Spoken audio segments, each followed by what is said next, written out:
primeira delas é que era uma cidade amaldiçoada. Josué, lá em Josué 6, versículo 20, 21, quando vocês olham, nós sabemos que Josué, com Moisés, destruiu a cidade de Jericó. Ela foi completamente levada a ruínas. Era uma cidade amaldiçoada. O rei Herodes reconstruiu uma outra Jericó, ao sul da velha. Mas mesmo assim, essa outra Jericó nunca foi uma bem-aventurada. A segunda característica é que essa segunda Jericó que Herodes fez era uma cidade muito bonita, era uma cidade encantadora, tinha muitas palmeiras, tinha muitas figueiras, era muito bonita a cidade. Terceira característica era a cidade dos prazeres. Foi lá que o rei Herodes construiu o seu palácio de inverno. Então tinha piscinas termais lá, tinha teatro, tinha anfiteatro. A grande maioria dos sacerdotes moravam em Jericó e só iam para o templo para poder ministrar. A quarta característica é que a cidade de Jericó era a maior depressão do planeta, ou seja, era o lugar mais baixo do planeta, ficava a 400 metros abaixo do nível do mar. E a quinta característica é que a cidade de Jericó ficava às margens do Mar Morto.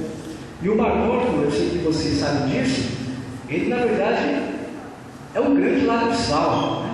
33%, um terço é sal. E nesse lago de sal não tem vida, não tem como ter vida ali. Nas margens não tem vegetação nenhuma.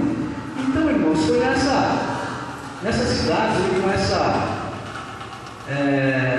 essa vestimenta, com essas peculiaridades, que aconteceu o grande milagre que Jesus operou na vida de Bartimeu.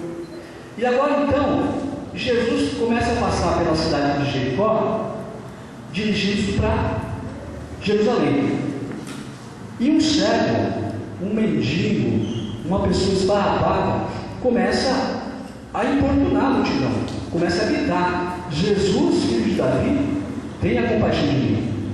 E aquela multidão, então, provavelmente os discípulos de Jesus também, falaram para Bartimeu: cala a boca, fica quieto, né? Você não está vendo que o mestre está passando aqui? Você está atrapalhando, você está faltando com a reverência, cala sua boca, para de gritar. Foi isso que a multidão falou para Bartimeu. E eu acredito que até os discípulos de Jesus também deveriam repreender Bartimeu: fecha sua boca, cala a boca, você está atrapalhando aqui. E outro motivo é que eles estavam com pressa, eles queriam chegar logo na cidade de Jerusalém. Irmãos, vocês conhecem muito bem o relato. Quanto mais a multidão pedia para Bartimeu calar a boca, mais ele abria o seu pulmão, o seu peito, e clamava mais alto: Jesus, filho de Davi, tenha misericórdia de mim. Aquela, irmãos, era a última vez que Jesus ia passar por aquela cidade. Era a última vez que Jesus iria subir até Jerusalém. Naquela mesma semana, Jesus ele seria preso, ele seria sentenciado, ele seria julgado de uma forma injusta e arbitrária, ele seria condenado e ele seria crucificado. Jesus não mais passaria por aquela cidade. E Bartimeu tinha a última chance da sua vida, ele tinha a última oportunidade da sua vida, e por isso ele clamava com uma voz muito forte: Jesus, filho de Davi, tenha compaixão de mim. E quando a multidão mandava ele calar a boca, aí que ele clamava o quê? Mais alto e mais forte. Irmãos, aquela multidão que estava ali junto com Jesus, junto com Bartimeu, eles também tentaram atrapalhar o baixinho Zaqueu. Zaqueu tentava ver a Jesus, mas a multidão o quê? Não deixava ele ver. E agora a grande multidão estava ali impedindo que Bartimeu conseguisse falar com Jesus. A grande multidão estava impedindo que Bartimeu conseguisse dialogar com Jesus. Você já viu um ditado que diz que a voz do povo é a voz de Deus? Geralmente, a voz do povo não é a voz de Deus, porque senão quando eles gritaram, crucifica-o, solta Barrabás, a multidão gritou. Provavelmente, muitas daquelas pessoas que estavam ali, cala a boca, Bartimeu, mais tarde iriam gritar, solta Barrabás e crucifica quem? A Jesus. Mas interessante, irmãos, que esse cego, esse Bartimeu, ele era tão assim, desgraçado, que além de não enxergar, ele era mendigo. Ele não tinha absolutamente nada. Você já observaram o cego no meio da rua? O cego, geralmente, se você pegar ele e colocar num lugar que ele não conhece, ele vai ficar perdido. Ele não sabe para onde ele vai. E Bartimeu era assim. Ele estava ali no caminho porque ele não tinha condições de andar sozinho. Mas Bartimeu não tinha condições. Ele não sabia para onde ele ia e nem tinha para onde ir porque ele era mendigo. E agora, irmãos, Bartimeu vendo Jesus passar, ele percebe que é a grande chance da sua vida. Outra coisa é o seguinte: Bartimeu nem nome tinha. Bartimeu não é nome próprio. Bartimeu em aramaico significa filho de Timeu. Bar é filho, e Timeu era o nome do pai de Bartimeu. Então, o que se conhecia de Bartimeu era só que o pai dele chamava Timeu. Nem nome ele tinha. Bartimeu significa filho de Timeu, ou seja, lá vem o filho de Timeu. Né? É a mesma coisa, pessoal. De repente, como a Nilvaldo, a gente, digamos que nós não soubéssemos o nome dele, nem ele soubesse, mas não soubesse que o nome do pai dele chamava Sebastião. Gostou de Sebastião? José? José. Aí, de repente, lá vem o filho de José, mas a gente não sabia o nome dele. É a mesma coisa com o Bartimeu. Então lá vem o filho de Timeu. Nem nome esse homem tinha. E agora, quando ele vê que Jesus está passando diante da sua pessoa, ele percebe que é tudo ou nada. E por isso que ele não se intimida, por isso que ele não fecha a boca quando a multidão fala, cala a boca. E Jesus, então, irmãos, o que Jesus fez? Jesus estava apressado, ele tinha pressa. Jesus ele marchava resolutamente. Jesus sabia que ele estava caminhando para o Calvário. Jesus tinha essa ciência. Ele estava marchando para o Calvário. E se vocês prestarem atenção, voltarem um pouquinho, vocês vão ver que nem a cidade de Samaria conseguiu parar Jesus. Mas o clamor de um mendigo, o clamor de um cego, de uma pessoa que não tinha mais autoestima, de uma pessoa desprezada por todos, fez Jesus parar. E Jesus falou o seguinte: traz essa pessoa até mim. Aí chegaram para ele então e disseram: olha, você aqui, né, para de gritar, pode ficar tranquilo que o mestre quer ver você. Então Bartimeu, o que ele fez? Ele pegou a sua bengalinha, não foi isso? E foi apalpando, né, segurando a sua capa, até chegar a Jesus. Não foi isso que ele fez? Foi ou não foi? Não, porque o Renato fala.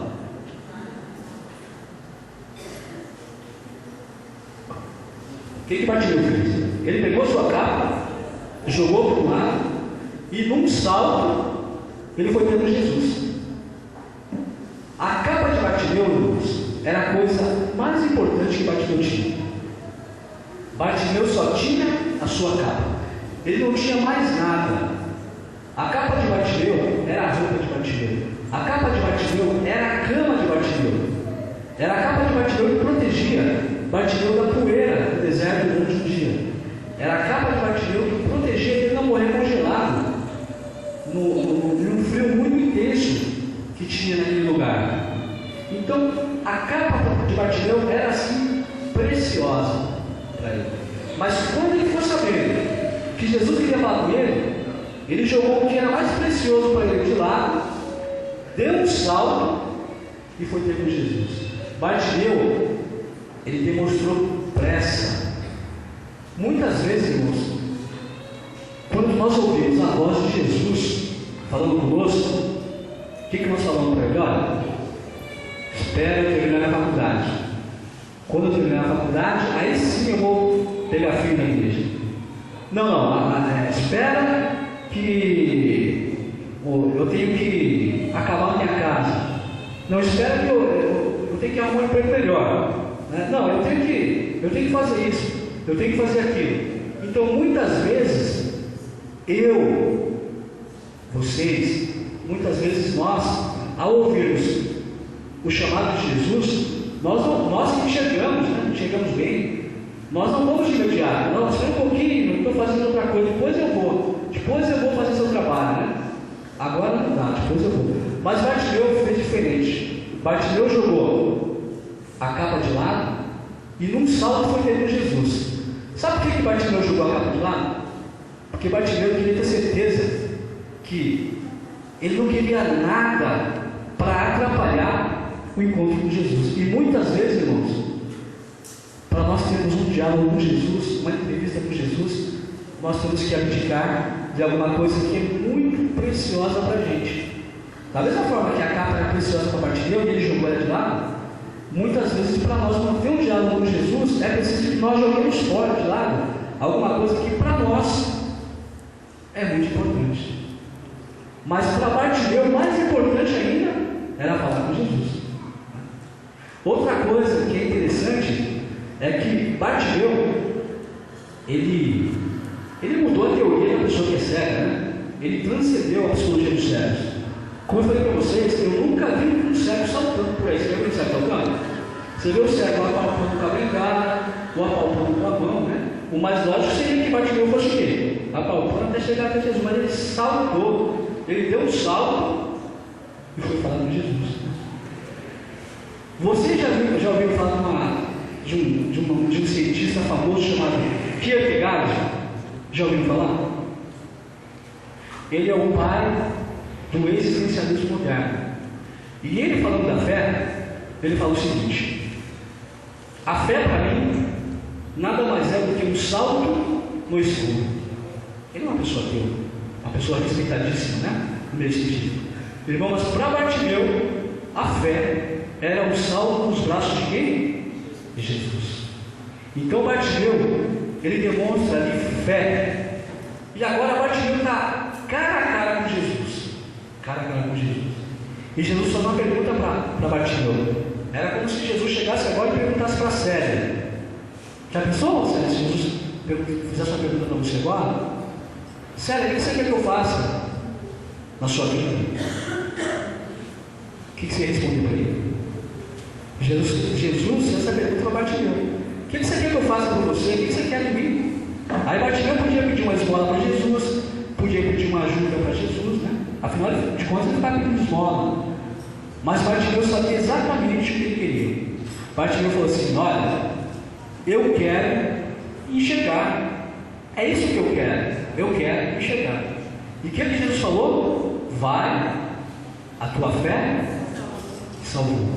Irmãos, Bartimeu, ele não enxergava fisicamente. Mas quando ele viu Jesus, ele chamou Jesus, filho de Davi. Quando ele chamava Jesus de filho de Davi, ele estava reconhecendo que Jesus era quem? O Messias. Aquelas pessoas que estavam lá viram Jesus fazendo milagres, mas não reconheciam Jesus como Messias. Os sacerdotes, os escribas, eles enxergavam, mas não tinham discernimento. Bartimeu, ele não enxergava com seus olhos, mas ele enxergava com a sua alma. Ele chamou Jesus de filho de Davi e depois chamou Jesus de mestre, que seria Rabone, Senhor. Ele reconhecia Jesus como o Messias e como o Senhor da sua vida. Ele tinha certeza que Jesus poderia restaurar a sua visão. A pergunta que eu faço para cada um de vocês aqui, para mim: Bartimeu, ele não chegava fisicamente, mas ele tinha os olhos da alma abertos. Você tem os olhos da sua alma abertos? Você tem discernimento para enxergar Jesus como filho de Davi?